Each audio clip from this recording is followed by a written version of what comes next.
Hello friends, my self Nazim Khan as in front of you.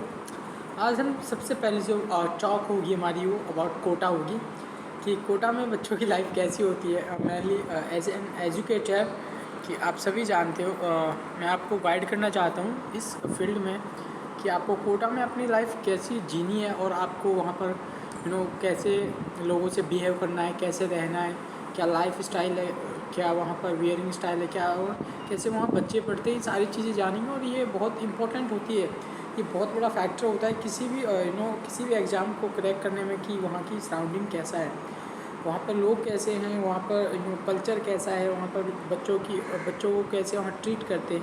ये सारी चीज़ बहुत अपने आप में बहुत अहम होती है। But as you think Kota जाने से पहले सारे बच्चे बहुत अच्छे पढ़ने वाले होते हैं। मेनली उनके अंदर एक जुनून होता है कि कुछ करेंगे अपन। 10th स्टैंडर्ड में बहुत अच्छा करते हैं, 11th में भी करते हैं, 12th में भी करते हैं। मेनली जो 10th में बहुत अच्छा करते हैं वो 11th में ही कोटा चले जाते हैं।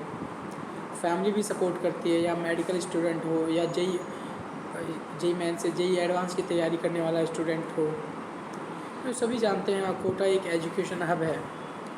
बट स्टिल वहाँ पर अगर हम रिजल्ट्स देखें स्टूडेंट्स के कि सिलेक्शन के जो रिजल्ट्स देखें वो बहुत कम है एज एक्सपेक्टेड। जितने बच्चे अपनी उम्मीद लेके जाते हैं कि हाँ मेरा सिलेक्शन होगा, कि मैं कोटा जाऊँगा और मेरा सिलेक्शन होगा और मैं पढ़ाई अच्छे से करूँगा, वो पढ़ाई अच्छे से करने के मूड में होता है। बट जो सराउंडिंग होती है, जैसे ही आप कोटा आते हैं तो कोटा में आपका माइंड सेट बिल्कुल चेंज हो जाता है, बिल्कुल चेंज।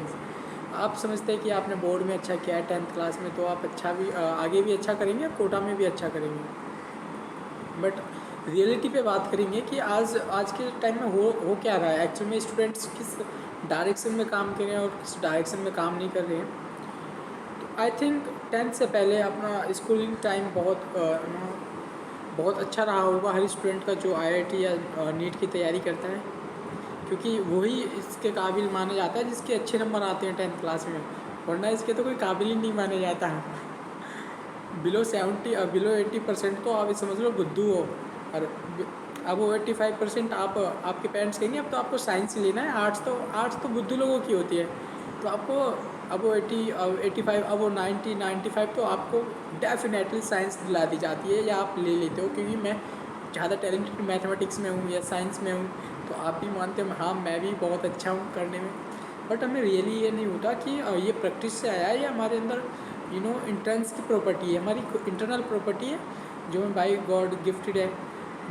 ये हम नहीं जान पाते हैं क्योंकि हम थोड़े इमेच्योर होते हैं, इस एज पे अर्ली एज होती है, तो ऐसी कुछ चीज़ें होती हैं। तो मान भी लेते हैं आप बहुत टैलेंटेड होते हो 10th क्लास तक, बहुत ज़्यादा, और आप अचानक से एक पूरा सिनेरियो चेंज हो जाता है, पूरी लाइफ चेंज हो जाती है। आप जाते हो सीधा कोटा और आपको बहुत उम्मीद होती है लोगों से, लोग मेरी हेल्प करेंगे वगैरह वगैरह वगैरह। लेकिन कोटा पहले था जैसा अब नहीं है। मेनली का मतलब कोटा में जो देखो पहले जो नई चीज़ स्टार्ट होती है लोग उसे एक्सपीरियंस करते हैं कि चीज़ें कैसे वर्क करती है, ठीक है। अब कोटा वाले सीख गए हैं, अब वो नए नहीं हैं। अब कोटा वाले सीख गए हैं कि बच्चों से कैसे पैसा वसूलना है, वो जानते हैं। हॉस्टल्स वाले जानते हैं, आइलैंड वाले जानते हैं, पीजीज वाले जानते हैं, और ऑटो रिक्शा वाले जानते हैं, ट्रेसरीज वाले जानते हैं, लाइब्रेरियन जानते हैं कि बच्चों से पैसा कैसा वसूला जाए, क्योंकि उन्हें बहुत एक्सपीरियंस हो चुका है लाइफ में। और एक्सपीरियंस भी इस बेस का है कि बच्चे को वो कस्टमर को जाने भी नहीं देते हैं, कि बच्चों को हराश करते हैं, मेनली एक्सप्लॉइट करते हैं। ये चीज़ बहुत दुखद है, बट स्टिल बच्चे इस चीज़ को एक्सेप्ट नहीं करते कि हम क्या कर रहे हैं लाइफ में। तो आई थिंक कहीं भी आप जाएंगे तो वहाँ सराउंडिंग चेंज होती है, और आपकी सराउंडिंग चेंज हो रही है, इट मीन्स आपकी लाइफ बिल्कुल डेफिनेटली चेंज होने वाली है। बट डिपेंड करता है कि आप पर कि उस पॉजिटिव वे में आप चेंज करना चाहते हो या नेगेटिव वे में आप उसको अपनी लाइफ को चेंज करना चाहते हो। तो आई थिंक जो सबसे बड़ी जो सिलेक्शन नहीं होता बच्चों का, सबसे बड़ी वजह ये होती है कि वो अपने आप को समर्थन कर देते हैं, बिल्कुल अपने हथियार डाल देते हैं कोटा में जाके। वो सोचते हैं कि सब लोग मेरी ही हेल्प करेंगे, जो मैं पूछूंगा वो मेरे को बड़ा प्यार से बताएंगे और अंकल आंटीज़ हॉस्टल पीजीज़ वगैरह के सब अच्छे हैं, टीचर्स भी अच्छे हैं, तो उनके अंदर हम उनको उनके सामने अपने आप को ना इतना ऑनेस्ट पेश करते हैं कि हम बहुत ईमानदार हैं, हम सिलेक्शन लेना चाहते हैं, बट वो आपकी ईमानदारी का फ़ायदा उठाते हैं। तो ये चीज़ हमें नहीं करनी है। फ़र्स्ट ऑफ़ ऑल कि हमें किसी के सामने अपने हथियार डाल देने मीन्स अपने आप को कुछ वैल्यू नहीं देनी। हाँ, अपने आप को वैल्यू दो, सामने वाले की रेस्पेक्ट करो, उससे क्वेश्चन पूछो, देन मेहनत करो। ये रूल ऑफ दी लाइफ जीने का रूल है। अगर आप इसे अपनाते हो कहीं भी तो आप सक्सेस होने के बहुत ज़्यादा चांसेस हो जाते हैं, मेजर चांसेस हो जाते हैं सक्सेस होने के, 95% मैक्सिमम। अगर आप सब कुछ जानते हुए भी सामने वाले के सामने अपने आप को दिखाते हो कि हाँ मैं सिलेक्शन लेना चाहता हूँ, लेकिन मैं अपने आप को ऐसे दिखा रहा हूँ कि मेरे को कुछ नहीं आता, इट मीन्स आपको अपने ऊपर कॉन्फिडेंस नहीं है, तो आप दूसरे पर्सन से कैसे एक्सेप्ट करेंगे, कैसे उम्मीद रखेंगे कि वो मेरे को मेहनत कराएगा और मैं मेहनत करूँगा। तो डेफिनेटली आपको यही करना है। 10th के बाद सीधे बच्चे जाते हैं, बच्चे बड़े शरीफ लोग होते हैं, उन्हें कोई भी एक्सप्लॉइट, कोई भी उनका शोषण करना, किसी को भी उनका शोषण करना हो वो आसानी से कर लेते हैं, क्योंकि उन्हें पता है बच्चों को कैसे हैंडल करना है। उन्होंने बहुत बच्चे वहाँ पे रखे हैं, बहुत बच्चों को पढ़ाया है, बहुत बच्चों को सिलेक्शन दिया है और बहुतों को नहीं दिया है। बट उनका मेन मोटो यही होता है कि बच्चों से पैसे वसूलना। अब उन्हें ज़्यादा एजुकेशन पर ध्यान नहीं देना, आपको ध्यान देना है तो सिर्फ आपके टीचर देंगे, वो भी क्लासरूम तक। उसके बाद आपका एक्सप्लोटेशन होता है, शोषण होता है।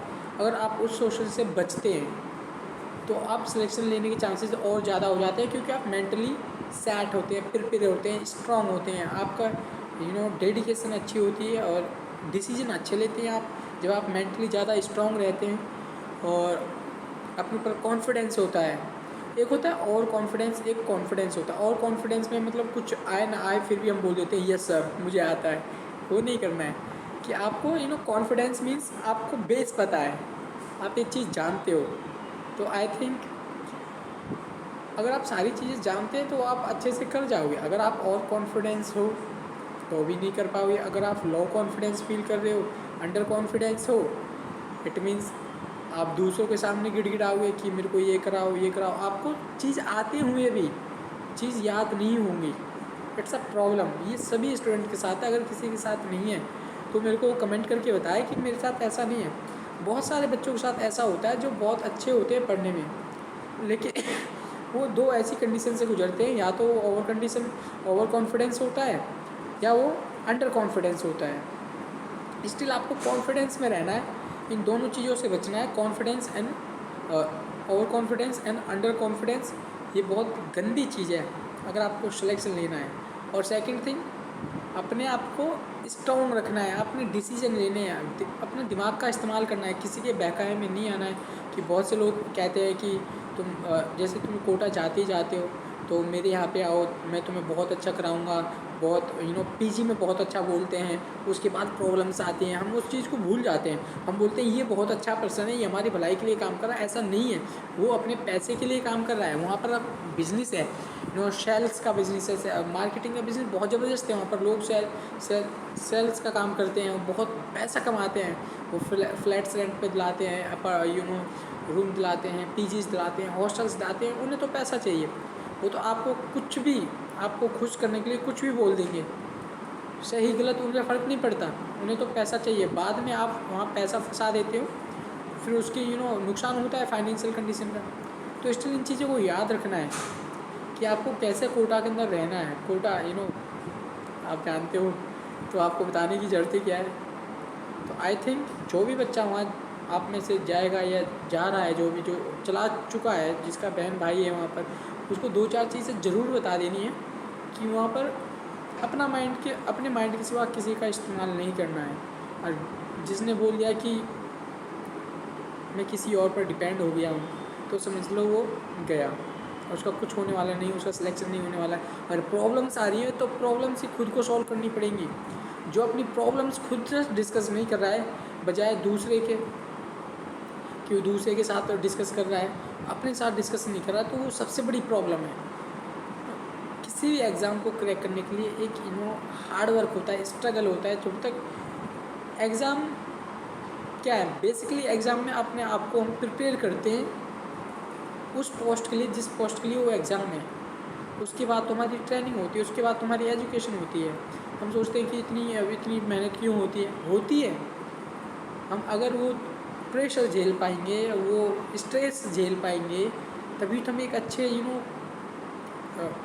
रिच थॉट, अच्छे हमारे थॉट्स हो पाएंगे। हमारे थॉट्स में रिचनेस आएगी, हमारे थॉट्स में क्रिएटिविटी आएगी। तो ये सारी चीज़ें तभी आती है तब आप स्ट्रगल करते हो। और ऑब्वियसली जब आप स्ट्रगल करोगे आपको सर दर्द होगा, बुखार होगा, बहुत सारी कंडीशंस होती हैं। लेकिन चूज़ आपको करना है कि आपको सर दर्द के बहाने बनाकर घर आना है, या हॉस्पिटल जाना है, या पढ़ाई करना है, या मेडिसिन लेके सो के तुरंत 2 घंटे बाद उठना है फिर पढ़ाई करना है। कोटा जाने का मतलब सिर्फ इतना है कि 2 साल लग के मेहनत करो। नहीं घर वाले देखने, नहीं बाहर वाले, नहीं अंदर वाले, नहीं किसी की कॉल्स अटेंड करनी है।